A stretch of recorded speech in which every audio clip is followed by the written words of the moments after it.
एक प्रश्न था कि कल सर बहुत लोग कह रहे हैं कि कल जो आप सर एक न्यूज बनाए सचिवालय में सेक्रेटरिएट में जाकर के जो वो जो टेक्निकल जो कोर्स वाले को बाहर किया गया है।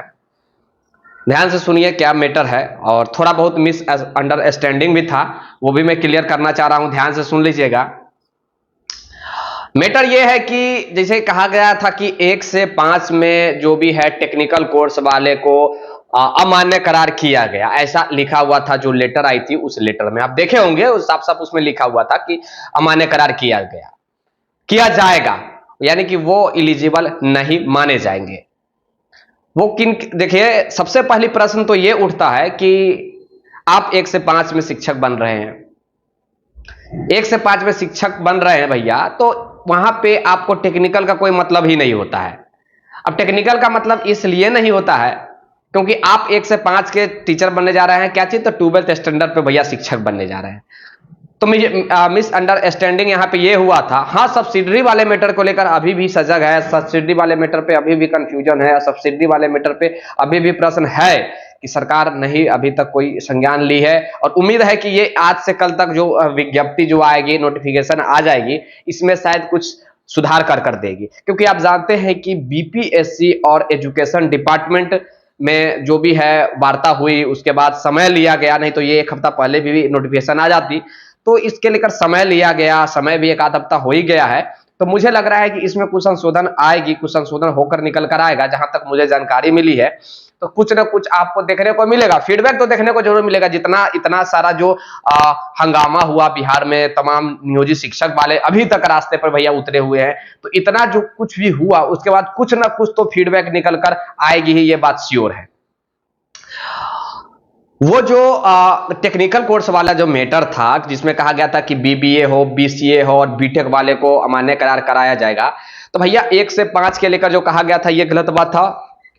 थोड़ा सा मिस अंडरस्टैंडिंग हो गया था, वो लोग के लिए ऐसा कुछ बातें नहीं थी।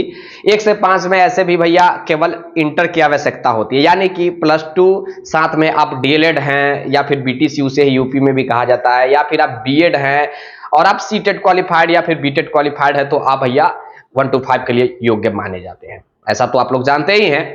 तो मैटर ये था, लेकिन थोड़ा सा मिस अंडरस्टैंडिंग रजनीश भाई के कारण हो गया था। रजनीश भाई को तो आप लोग जानते हैं, रजनीश भैया जो न्यूज 18 के सीनियर एंकर हैं, और कल देर बातें भी हो पाई, फिर उनसे भी बातें हुई है। कुछ स्टूडेंट भी हमारे पास बहुत सारे कॉल किए, और सचिवालय में मैं कल गया, जो आप बाइट देखे थे NBC 24 न्यूज पे, उसके बाद मुलाकातें हुई, तो उन्होंने समझाने का प्रयास किया कि देखिए ऐसा ऐसा मैटर है, ये गलत चीज उड़ रहा है कि +2 के लिए, सॉरी 1 to 5 के लिए केवल +2 की ही आवश्यकता है। तो वो सब छोड़ दीजिए, वो सबसे क्या मतलब है।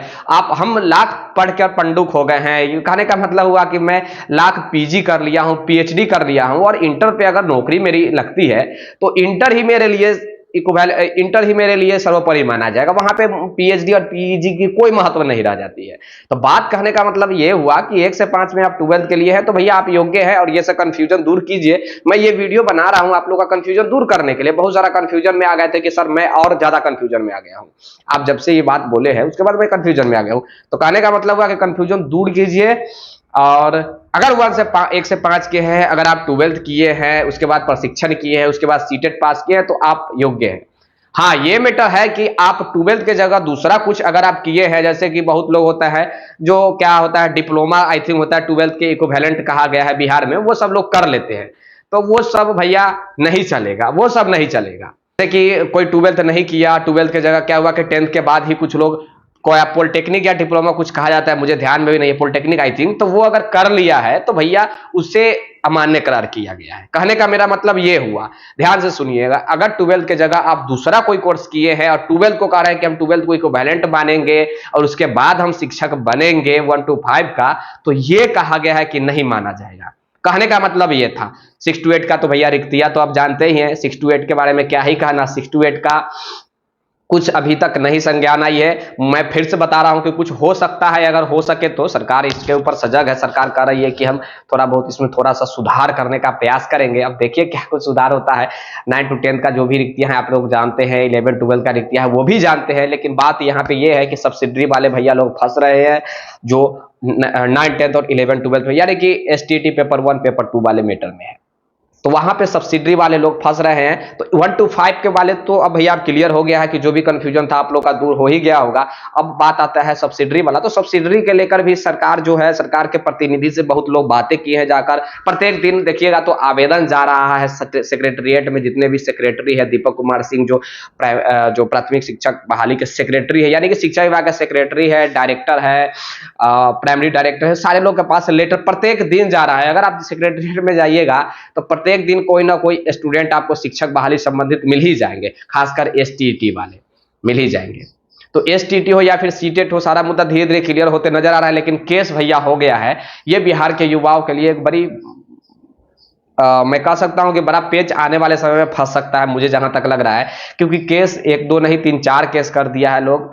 और पीआईएल जो दायर किया गया है, मैडम जो लड़ रही है, रितिका रानी मैडम, उनसे अभी मैं रिसेंटली में तुरंत 12 बजे में हमारी मुलाकातें का उनसे अपॉइंटमेंट समय फिक्स हुआ है।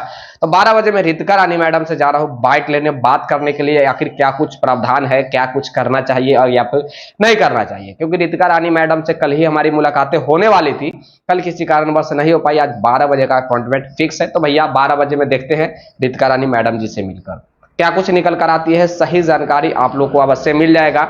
बट पढ़ाई तो कंटिन्यू कीजिए, मैं तो यही कहूंगा। पढ़ाई पढ़ना पड़ेगा, अभी पढ़िए या बाद में पढ़िए, पढ़ना पड़ेगा। और पढ़ाई भैया पढ़िएगा तभी आप मास्टर साहब बिहार में बनिएगा बीपीएससी के थ्रू। कल यूपीएससी का रिजल्ट जारी कर दिया गया। बिहार के बहुत सारे लोगों ने टॉप, सबसे ज्यादा अगर आप देखेंगे तो बिहार के लोगों ने ही टॉप किया। तो बिहार के भैया, बिहार में ऐसे ही लोग नहीं, जिद्दी लोग कहा ही जाता है कि बिहार में सबसे ज्यादा जिद्दी लोग पाया जाता है भैया। यहाँ पे एजुकेशन सिस्टम बहुत खराब है, ये मैं मानता हूँ, पूरा दुनिया मानता है कि बिहार के एजुकेशन सिस्टम अभी के समय में खराब है।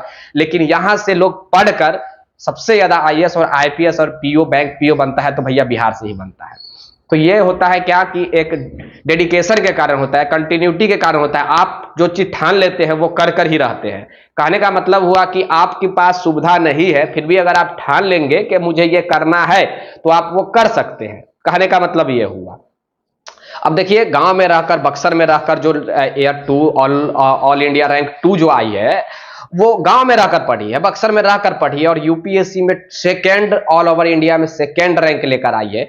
तो कहने का मतलब हुआ कि सुख सुविधा उनको नहीं उतर, वैसा दिल्ली वाले जो मुखर्जी नगर वाले जो सारा फैसिलिटी होगा, वहां वाला जो कोचिंग संस्थान होगा, वहां वाला जो फैसिलिटी होगा, नहीं मिल पाया। फिर भी उन्होंने ठान लिया कि मुझे यूपीएससी करना है, तो उन्होंने यूपीएससी करके बता दिया तमाम लोगों को। ये होता है भैया जुनून, जिद। और बिहारी लोग ऐसे भी बहुत ज्यादा जिद्दी होता है भैया। विशेष जानकारी के लिए आप लोग अवश्य जुड़ जाइएगा, एक लाइक जरूर कर दीजिएगा।